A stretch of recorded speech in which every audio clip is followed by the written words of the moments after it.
आजच्या व्हिडिओमध्ये मुलांबरोबर एक छानसा उपक्रम घेऊ, ज्यामुळे त्यांना त्यांच्या स्वतःच्या भावना समजण्यास मदत होईल. म्हणूनच मुलांना त्यांच्या भावना खेळातून व्यक्त करायला मदत होईल. तसेच इतरांच्या भावना समजून घेण्यासाठी त्यांना अनेक संधी देणे आवश्यक आहे. आजच्या उपक्रमासाठी तुम्ही आनंद, दुःख, राग, भीती अशा विविध भावनांच्या इमोजी वापरून स्टिक पपेट करू शकता. है ना, आज मला छान वाटतंय, आज मी आनंदी आहे, बरोबर की नाही? मग तुम्ही कसे आहात आज? अरे वा, मस्त. मग ठीक आहे. आता ना हे 4 मित्र आहेत. कोण आहेत? 4 मित्र आहेत, बरोबर? हा, मग मला सांगा, या मित्राला कसं वाटतंय बघू, सांगा बघू. छान वाटतंय, आनंदी आहे, बरोबर. कशावरून तो आनंदी आहे?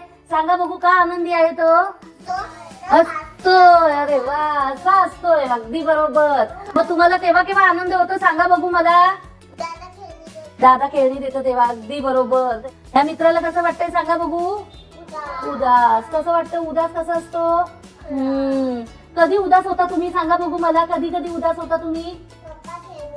नाही देत आनंद तेव्हा, अगदी बरोबर. आता हा मित्र आहे, ह्याला काय होतंय सांगाल का? राग आलाय, बरोबर. मग तुम्ही कसं काय ओळखलं ह्याला राग आलाय ते सांगा बघू. डोळे. अरे बापरे, मोठे मोठे डोळे झालेत ना त्याचे रागाने, तो लाल झालाय अगदी रागाने. ठीक आहे. मग तुम्हाला केव्हा केव्हा राग येतो सांगा बघू. तुझी बहीण तुझ्याबरोबर खेळत नाही तेव्हा, अगदी बरोबर, एकदम. तसंच आपण घाबरतो, आपल्याला कशाची भीती वाटते, कशाचा आनंद होतो, या गोष्टी सुद्धा आपण दुसऱ्यांना सांगितल्या पाहिजेत. म्हणजेच काय, तर आपल्या भावना आपण व्यक्त केल्या पाहिजेत, बरोबर की नाही? हो. या उपक्रमात अजून रुची वाढवण्यासाठी तुम्ही मुलांना इतरही वेगवेगळ्या भावना दाखवण्यास सांगू शकता. आशा आहे की तुम्हीही तुमच्या अंगणवाडीतील मुलांबरोबर हा उपक्रम सहज घेऊ शकाल. पुन्हा भेटू एक नवीन खेळासह, नवीन व्हिडिओसह.